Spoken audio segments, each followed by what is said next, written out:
Olá, pessoal. Vou apresentar a formalização do teorema da recursão e do teorema de Rice para um modelo funcional de primeira ordem. Meu nome é Tiago Mendonça Ferreira Ramos, sou aluno de doutorado e meu orientador é o professor Maurício Ayala Rincon. Então, vou apresentar primeiramente o nosso objetivo e quando a gente tem esses teoremas, nós precisamos falar necessariamente de um modelo computacional e sua semântica. Um dos problemas que a gente teve nesse modelo, que foi a composição, e como a gente define, como a gente restringe o nosso modelo para representar as funções parciais recursivas, o teorema da recursão e o teorema de Rice, e a conclusão e o trabalho futuro. Então, nosso principal objetivo é desenvolver uma biblioteca com uma teoria computacional formalizada em PVS para uma linguagem funcional de primeira ordem, chamada PVS-0 como modelo computacional. PVS, para quem não sabe, é uma sigla para Prototype Verification System e é um assistente de prova, ou seja, é um programa que você especifica propriedades matemáticas ou computacionais e você, usando esse provador de teorema, você prova de maneira que ele valida cada passo da sua prova. Então, entre as propriedades que foram desenvolvidas, foi que o nosso modelo é de Turing completo, ou seja, ele faz a mesma coisa que qualquer outro modelo computacional, como é baseado em máquinas de Turing. A indecidibilidade do problema da parada, que é basicamente não existem programas que verificam se outros programas entradas para esses programas param ou não. O teorema da recursão, que é um teorema que fala de programas que tem como que processam o próprio código. O teorema de Rice, que é basicamente como se fosse o teorema de indecidibilidade do problema da parada, só que é indecidibilidade das chamadas propriedades semânticas, como eu vou mostrar mais à frente, e o teorema do ponto fixo. Então, nós temos nosso modelo computacional PVS-0, que é uma linguagem funcional minimal de primeira ordem, e ela é expressa através da seguinte gramática. Nós temos uma expressão, vários símbolos de constante, uma única variável, um símbolo de operador, aliás, vários símbolos de operadores unários indexados por um natural, na qual esse natural, na verdade, ele é indexado numa lista de operadores para poder interpretá-lo, lista de operadores binários também indexados por naturais para interpretá-lo, símbolo de Branch e Philly-Nelson, na qual quando a primeira expressão é avaliada como verdadeiro, você avalia a segunda, caso contrário, você avalia a terceira, e também símbolo de recursão também indexado por natural. Então, assim, algo que facilita muito o nosso modelo é que nós temos uma gramática realmente compacta. Portanto, cada caso nessa gramática é um caso numa demonstração. Então, se a gente tivesse uma gramática maior, nós teríamos muitos casos a serem demonstrados, o que não facilitaria o nosso trabalho de formalização. E outro aspecto que facilita o nosso trabalho é que nós trabalhamos com um único tipo para entrada e saída dessas expressões, que é o chamado tipo trabalhado.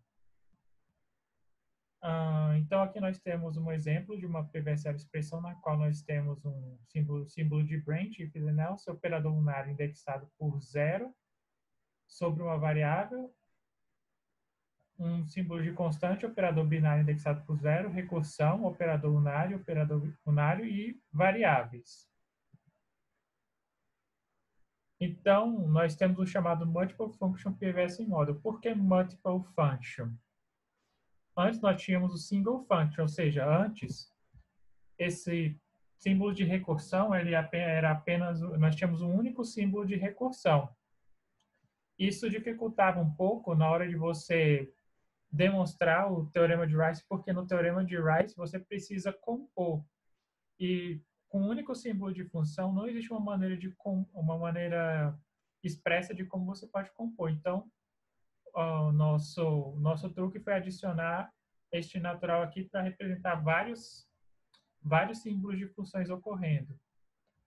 Então, os programas PVS0 eles são compostos por essa quadrupla, na qual o primeiro é a lista de operadores unários. Essa lista serve para você interpretar os símbolos de operadores unários indexados pelo natural. Uma lista de operadores binários, que serve para indexar o símbolo de operador binário. Um elemento do nosso tipo de input e output, do nosso tipo trabalhado, que serve para ser interpretado como falso. Então, tudo que for igual a isso é interpretado como falso na hora de você avaliar o símbolo de branch, tudo que é diferente desse elemento é interpretado como verdadeiro. E nós temos também uma lista de PVS0 expressões que servem para interpretar os símbolos de recursão indexados pelo natural. Então, como exemplo do nosso PVS0 programa, nós temos aqui o seguinte programa, cujo tipo trabalhado são os naturais. Então, nós temos aqui uma função predecessora, o símbolo de os operadores unários, aliás, os operadores binários são vazios. O elemento que a gente considera como falso é zero, então tudo que é igual a zero é falso e tudo que é diferente é verdadeiro. E nós temos essa lista evenode, na qual nós temos aqui, se a nossa variável for diferente de zero, aliás, se for zero, você, na verdade, a sua função ela é par, então você retorna a 1, que é como se fosse retornando a verdadeiro. Caso contrário, você aplica ao predecessor da sua entrada recursivamente a segunda função, que é a função ímpar. Então, essa daqui é a interpretação desse nosso PVS0 programa. Então, quando nós temos o nosso PVS0 programa, nós precisamos de alguma forma de interpretar esses PVS0 programas. Então, as duas formas que você tem para fazer essa avaliação de interpretação através de um predicado de avaliação semântica, ou então através de uma função de avaliação semântica. Então, aqui, então, nós interpretamos o nosso PVS0 através desse predicado, na qual você avalia uma expressão com a entrada i e a saída o. Da mesma forma, nós temos uma função de avaliação semântica, na qual você avalia o seu PVS do programa, na qual você vai interpretar uma expressão com entrada i, e esse n, na verdade, é o número máximo de recursões alinhadas que o seu programa pode ter. Isso aqui é um limite na qual toda vez que esse limite é ultrapassado, ele retorna ao símbolo de diamante, querendo dizer que ele não conseguiu, que a sua avaliação não conseguiu retornar um valor em tempo hábil. Caso contrário, ele retorna ao resultado da sua avaliação. Então, essa daqui é o nosso predicado de avaliação semântica, na qual nós temos o nosso PV0 programa, a expressão, a entrada e a saída, e nós fazemos pattern matching da expressão a ser avaliada com os elementos da gramática. Então, por exemplo, se a sua expressão avaliada der matching com a sua constante, você interpreta o valor da constante e verifica se é igual à saída. Se der match com uma variável, a entrada tem que ser igual à saída. Se der match com um símbolo de operador unário, você tem aqui o seu indexador e a expressão é 1 de entrada, então você avalia se existe um valor na qual a expressão E1 pode ser avaliada. Caso ela exista, você interpreta o seu símbolo de operador unário retirando da sua lista de operadores unários um dos operadores e aplica esse operador a sua avaliação da expressão 1.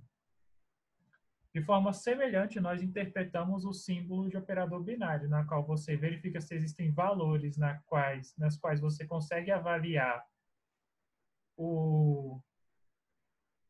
as expressões de entrada, e se existem, você interpreta o símbolo de operador binário aplicando essa interpretação às funções que você avalia, aos resultados das expressões que você avaliou.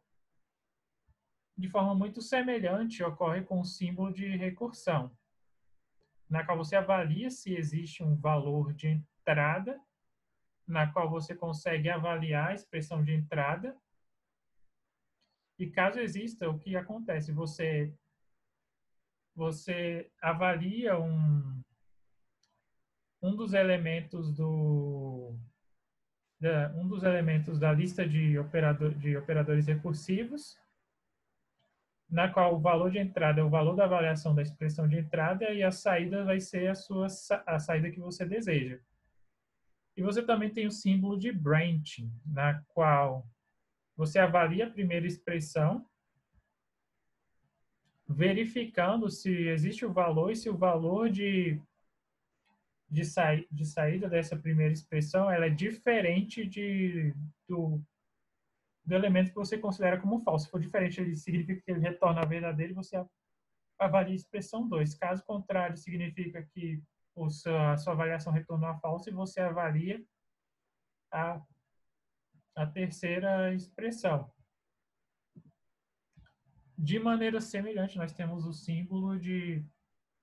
Aliás, nós temos a função de avaliação semântica, na qual aqui nós temos o nosso programa a ser avaliado, a nossa expressão a ser avaliada, a entrada e o limite do número de o limite máximo do número de recursões alinhadas. Observe o seguinte: se der 0, significa que em algum momento você ultrapassou o limite de recursões alinhadas máximas que você faz no chamado, então você retorna o símbolo de diamante.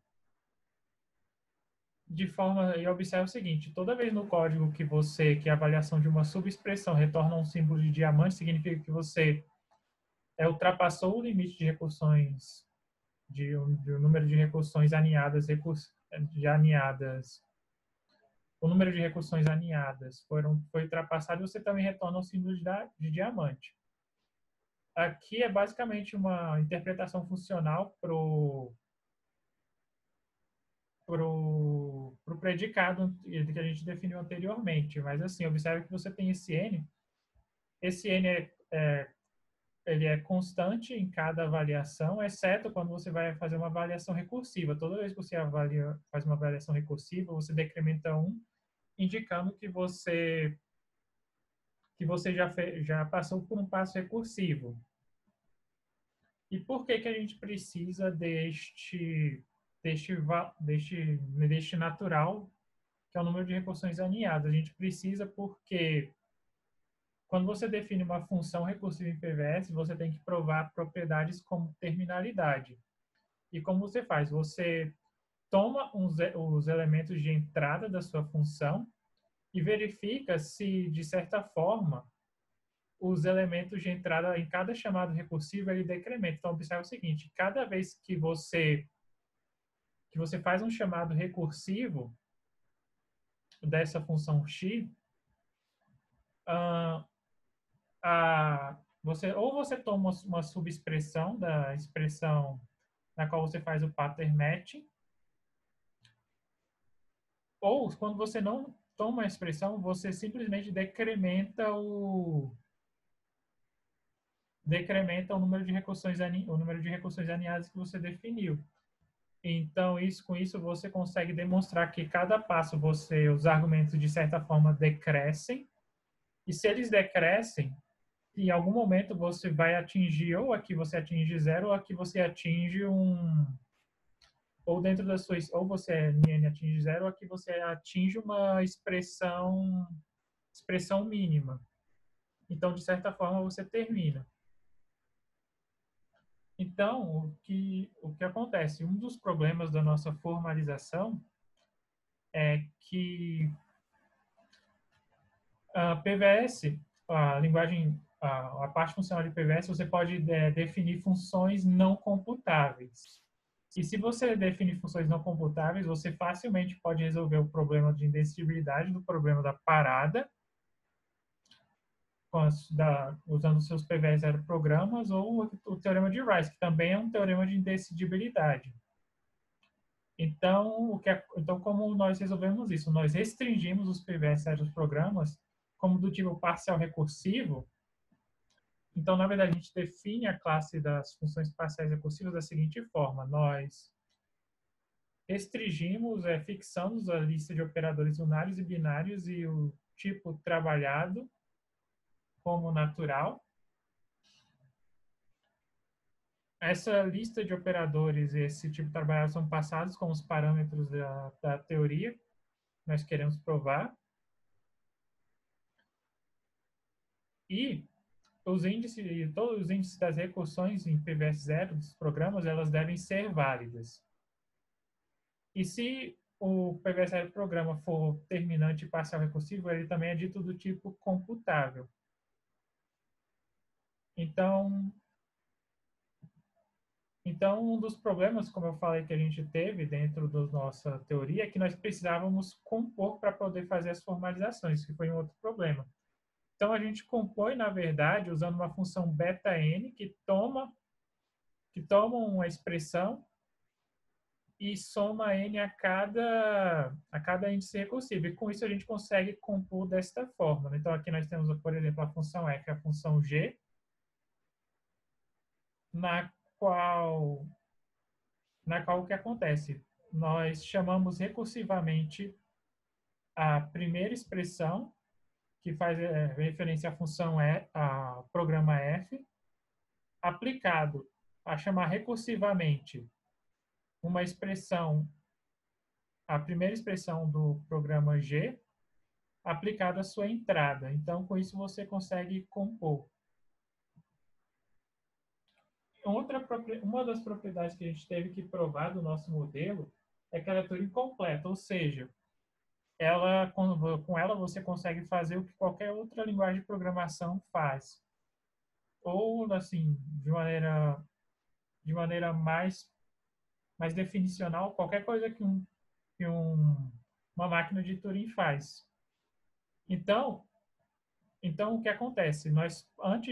Para a gente provar Turing completeness, a gente teve que fixar os operadores, como eu falei, mas os operadores, nós provamos para ser Turing completo que eles podem ser o sucessor, uma bijeção K2, que é uma bijeção de duplas de naturais para naturais, a primeira projeção aplicada ao inverso dessa bijeção, a segunda projeção e a função maior que.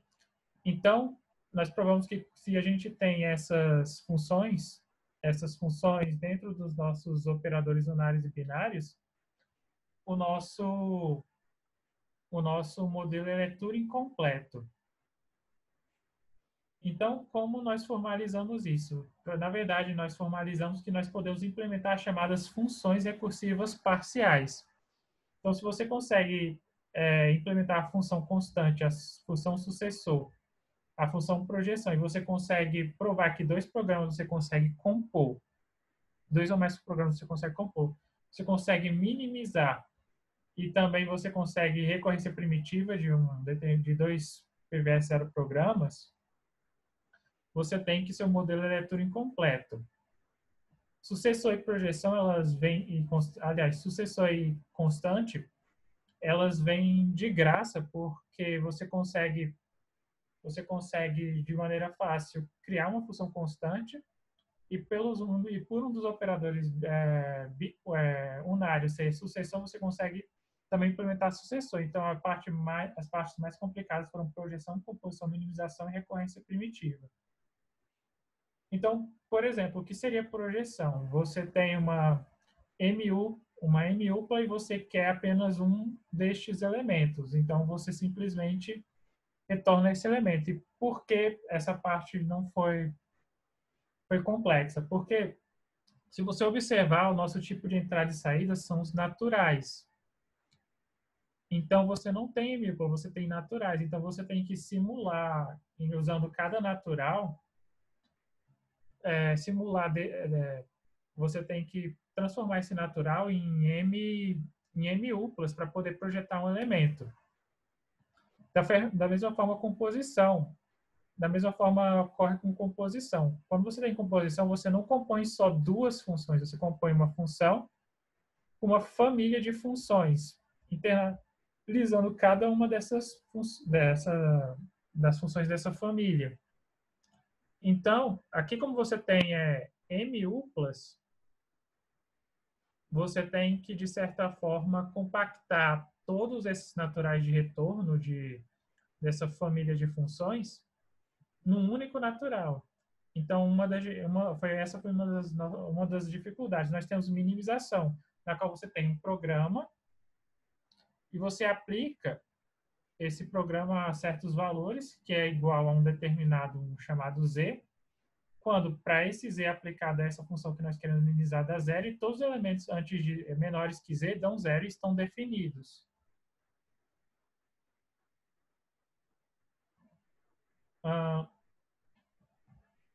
E da mesma forma nós temos recorrência primitiva, na qual você tem duas funções, na qual você fg, e toda vez que o primeiro argumento for zero da sua recorrência primitiva, você retorna a função f aplicada aos outros argumentos.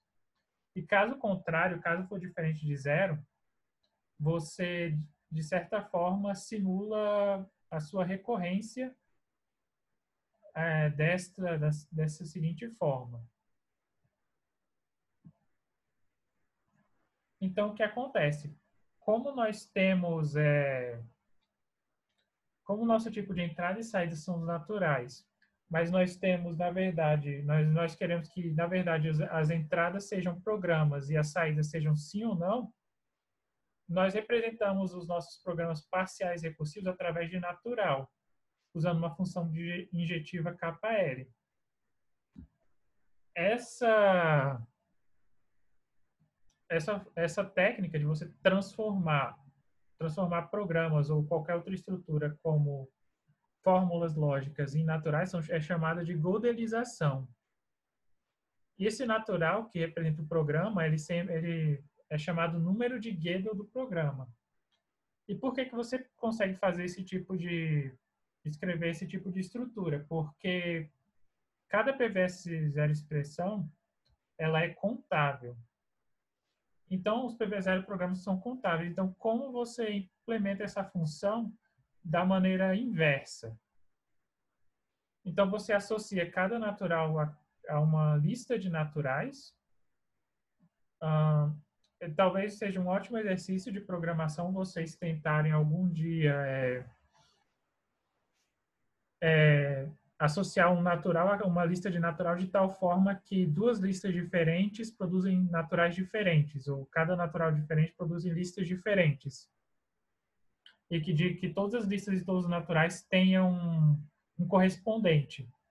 Depois você pega os elementos dessa lista e pega cada natural e transforma numa PVSR expressão. Vocês também podem ter como exercício de programação criarem expressões que representam programas, expressões pequenas, e tentar também fazer esse mapeio de natural para suas expressões. E depois você só adiciona a lista de operadores unários e binários. Isso daqui já tem uma certa complexidade, mas algo que acrescenta uma complexidade maior é que, assim, os índices das recursões, você tem que mapear de maneira que os índices das recursões sejam sempre índices válidos, ou seja, sempre dê um elemento dentro da sua lista de expressões, da sua PV0 programa. Bom, esse problema você resolve adicionando mais um argumento, que no caso seria um limite para cada índice da recursão, e também, e dentro dos seus programas, você sempre faz algumas operações de resto da divisão e de divisão inteira. Então, é assim que a gente faz. Então, assim, né? Então, com isso, nós temos o teorema da recursão e o teorema de Rice. Ah, então, o teorema de Rice ele foi especificado de maneira mais geral possível, usando qualquer lista de operadores unários e binários e uma função geral para codelizar. Nesse caso, o modelo não necessariamente é Turing completo, mas assim, para isso você precisa de algumas assumptions, de pelo menos uma dessas assumptions, ou do teorema da recursão, ou do teorema do ponto fixo, ou a existência do PV0 programa universal junto com a indescritibilidade do problema da parada. No caso, a gente escolheu o teorema da recursão como assumption, porque ele provê a formalização mais simples. Enquanto na terceira opção você precisa do programa universal, na segunda, para provar o teorema do ponto fixo, você também precisa do PV0 programa universal. Ou do teorema da recursão, porque o teorema do ponto fixo e da recursão, na verdade, eles são teoremas equivalentes. Então, a gente escolheu o teorema da recursão. Então, o que é o teorema da recursão? Ele fala sobre programas que usam o próprio código no próprio processamento. Então, essa daí, na verdade, é a base teórica para a construção de vírus de computador. Mas, no caso, a ideia não é processar o próprio código, é processar o chamado próprio número de Gödel. Então, como se faz para provar o teorema da recursão? Que é basicamente a construção desse vírus de computador. Você tem três partes do seu programa, que eu chamo A, B e C. A parte C vai conter o número de Gödel, ou o código, das partes A e B compostas. Depois a parte B vai usar o resultado da parte C para calcular o número de Gödel das três partes compostas. Ou se você estiver construindo um vírus, a parte B ele vai simplesmente adicionar código à parte C, de maneira que fica igual às partes A e B e C compostas. Depois a parte A usa o resultado da parte B. Poderia usar, por exemplo, para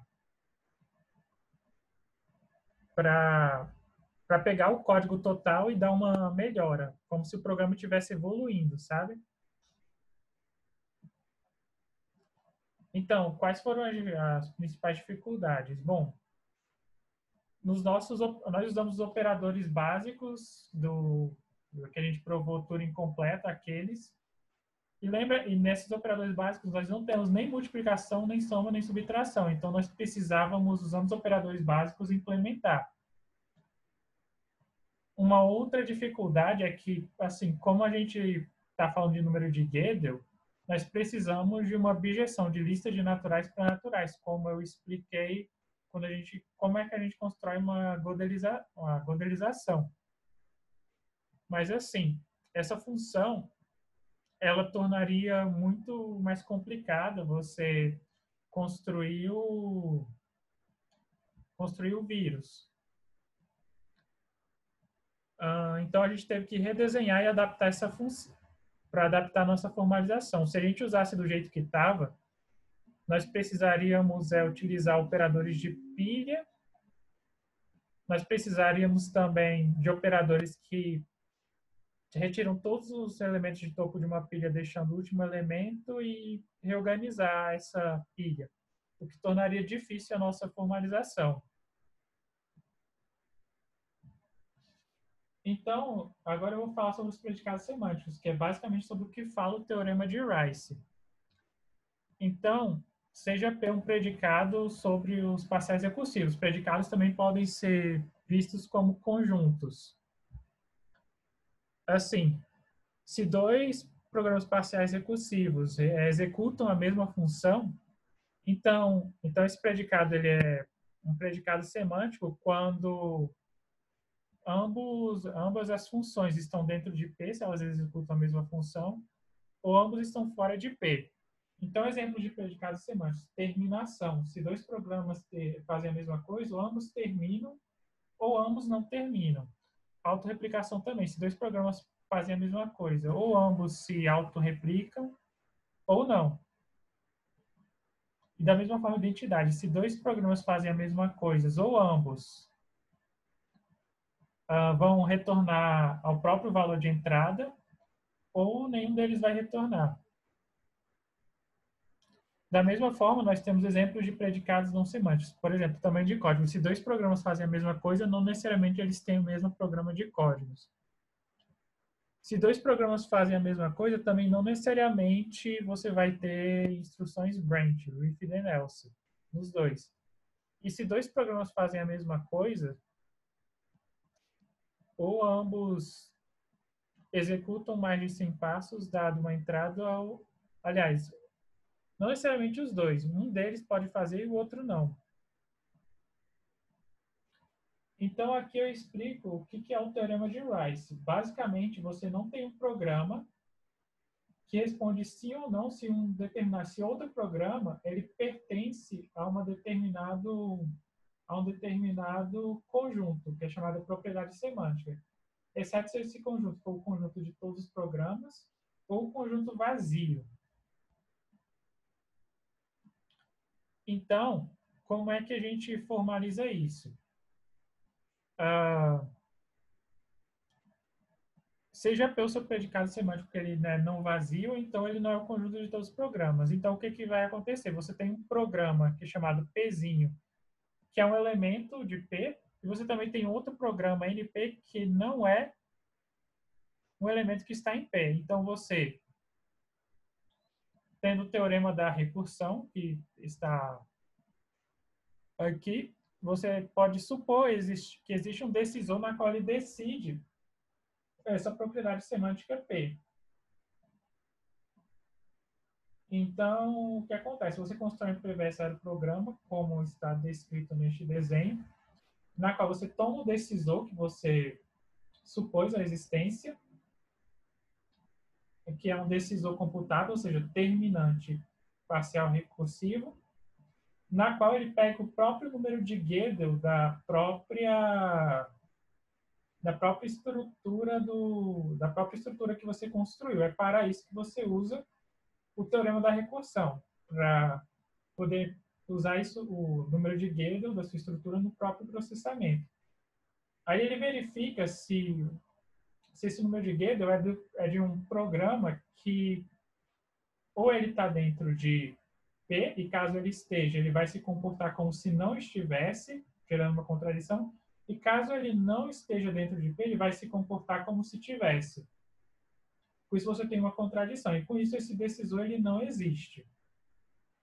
Quais foram as dificuldades? Na hora de você construir esse decisor, você precisou compor, e para isso que nós modificamos um pouco o nosso modelo que a gente tinha inicialmente. E também você precisa construir esse PVS0 programa de maneira que ele é computável, ou seja, você precisa provar propriedade de terminação e propriedades de que os índices dentro de um PVS0 programa são válidos. Quais são as consequências do teorema de Rice? Uma das consequências, por exemplo, é que, como terminação é uma propriedade semântica, você não consegue verificar se um programa termina usando outro programa. Você não consegue verificar se um programa de maneira automática, se um programa é identidade. Você também não consegue verificar se dois programas são iguais. Isso seria até útil, porque dentro de programação, quando você tenta modificar um programa na qual ele fique, sei lá, mais eficiente,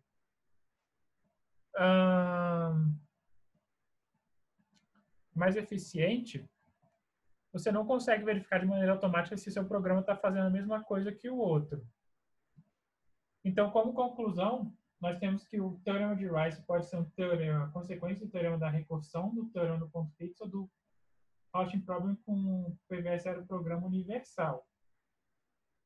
O teorema da recursão foi escolhido por prover a formalização mais simples, e uma implementação específica facilita a nossa formalização do teorema da recursão. Nós provamos também que se que se o PVS for, se a parte funcional do PVS, do nosso assistente de prova, for restrito para ser o tipo de entrada e saída serem naturais, e você ter aqueles operadores básicos que eu expliquei,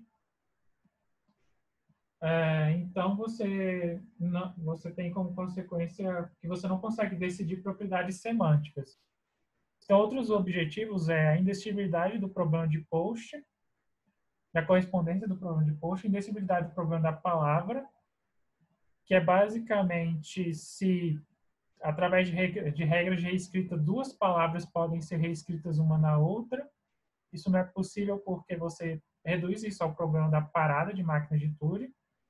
Indecidibilidade dos problemas minimais do teorema de Post e uma das consequências do teorema de Rice, que é a impossibilidade de um teorema de um provador de teoremas que seja totalmente automático, que não precisa de uma pessoa ajudando. Então, essa é a bibliografia. Dúvidas?